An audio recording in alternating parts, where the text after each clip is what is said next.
American unit. I'm the German commander, and L. Nicholas Skellinger here is the commander of the American unit today. We're going to start off with a weapons demonstration, and we'll start with the American unit first. Hey everyone. First weapon we're going to demonstrate is the M1 Garand, and I'm going to give the mic over here to Evan Andrews, our private, who's going to explain it. Good afternoon. I am Private Evan Andrews, and Tim, would you proceed forward? Hey Tim, you paying attention? Come on, Private. Alright, anyways, what we're going to demonstrate to you is the M1 Garand. The M1, first before we demonstrate it, has a nice long history. It is served from the Second World War all the way up into Korea. It was dropped off right around the Vietnam War, close to it. It was replaced by the M14, which was short-lived, and then it was quickly replaced by the M16. The M1 Garand is made by Springfield, and one of the best things about it is a semi-automatic rifle. Right after World War I, we still were using bolt action. Speed on bolt action is however fast you can turn the bolt. Unfortunately, we don't have any American bolt action, which would have been the U.S. Springfield, the M1903. That was actually very similar to the Mauser, which you'll see. The Americans took that one and or took the idea of the Mauser. I'm sorry, I guess you didn't hear me. Anyways, they took the idea of the Mauser and they implemented it in American weapons, which then they decided to make the semi-automatic rifle, which was the M1 Garand. It had an 8-round end block clip, which, Tim, you want to show what that is? He'll get it out, but it's a 30-06 8-round end block. It is called a clip, and there's a fine difference between a clip and a magazine, but that's a different story. Essentially, you could fire it as fast as you want it, or however fast you could pull your trigger finger. The problem is, by the time you finish shooting it with those 30-06 rounds, you'll be pointing to high heaven. So, I mean, the best thing for you to do is take simple shots.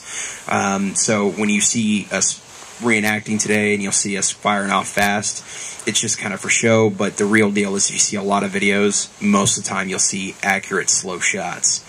But anyways, we'll go ahead and carry on and get some awesome sound going. So Tim, you want to carry it away? Hope I don't flinch.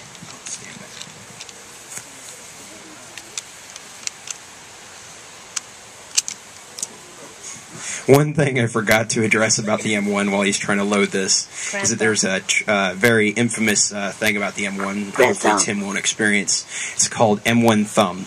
And if you get your M1 caught in there at the wrong time as the bolt's about to close, it will slam down on your thumb, essentially breaking it and making it very nasty looking, hence the name. You got it good? Yeah. Alright, fire away.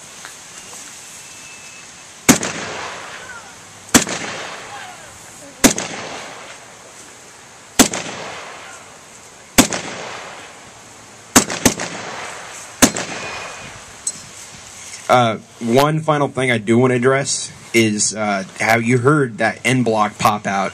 That was a great signal for the Germans and especially the Japanese that they knew that the M1 was empty. After the first times we had some bad experiences when the Germans took advantage of that situation, we learned to let 1 or 2 rifles go. We'd let 2 other guys wait, maybe 3, and so when the Japanese or Germans would pop up and start shooting, we had some M1s waiting for them that was fully loaded and ready to go. So they didn't like that once they figured, you know, we found a counter to their trick. Anyways, I'm going to hand it off to Skellinger here, who's going to do some further explanation on other weapons. Alright, thank you guys. The next weapon we're going to give you a profile on is the M1A2 bazooka. Sutter, if you'd step forward, please. This weapon is a lightweight, shoulder-mounted rocket launcher. Evan here is also the A-gunner. It's a 2-man crewed weapon, and it is 61 inches long and 2.63 inches in diameter. Here we go. Do I need to talk about it? You gotta put it closer. This weapon is fired using an electrical system that consists of 2 C batteries. Yes, C batteries, which did exist during the Second World War. Can you hold this up? Once this weapon is loaded, Evan will now tap on his helmet, yelling up and move the hell out of the way. Up. At which point, he would pull the trigger and this weapon would fire and hopefully punch a hole in German armor. We're not going to do that right now because I'm standing right here, so can we take that out? Thanks. The next weapon on our list is a Thompson submachine gun, held here by our own Mr. McClure here. This weapon is select fire for full auto and semi-auto. It is very complex and was later replaced by the M3 grease gun, which we do not have one of these at this time. Mason, if you'd like, you can give us a short round burst of it.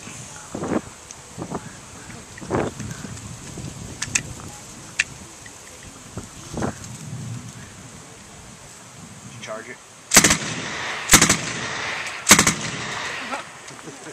It uses a 45 ACP and fires at approximately 700 to 800 rounds per minute. This weapon was used primarily by NCOs and tank crewmen, thanks to its small size. It was originally intended for World War I, however, the U.S. Army did not approve of it, and it was later accepted and used in World War II. Now, if I could have one of our airborne gentlemen with the carbine step forward.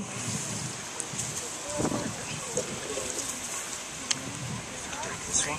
Huh? It's fine.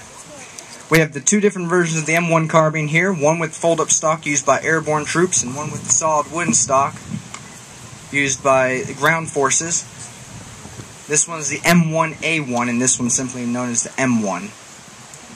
They use a 30-06 carbine round. It's 30 cal. Using a 15-round clip. And if you could.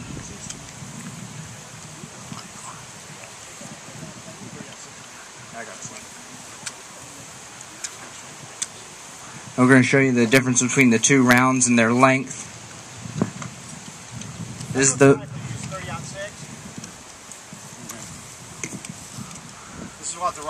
This is what the rifle uses, 30-06 round. This is the 30 caliber carbine round. Not quite as much stopping power. Usually, the carbine mostly carried by officers and NCOs.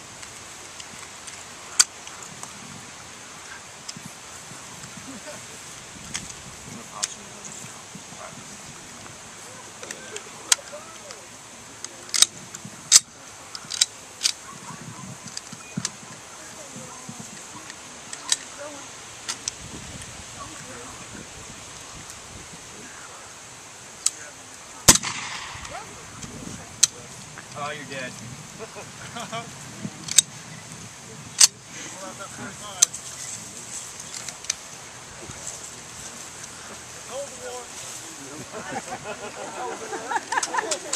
Things to remember is these weapons were made to fire live ammunition. When you blank adapt them, they don't work the same.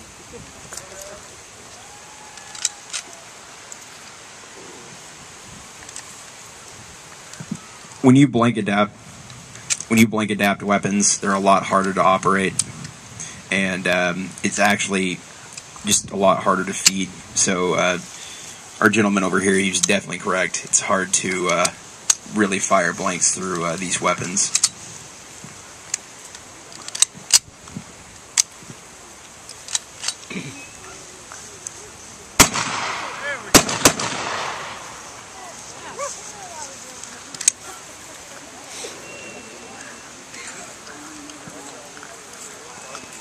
That's all we have for the American side. I will now proceed to the Germans. Thank you, Sergeant Skellinger. Let's have a round of applause.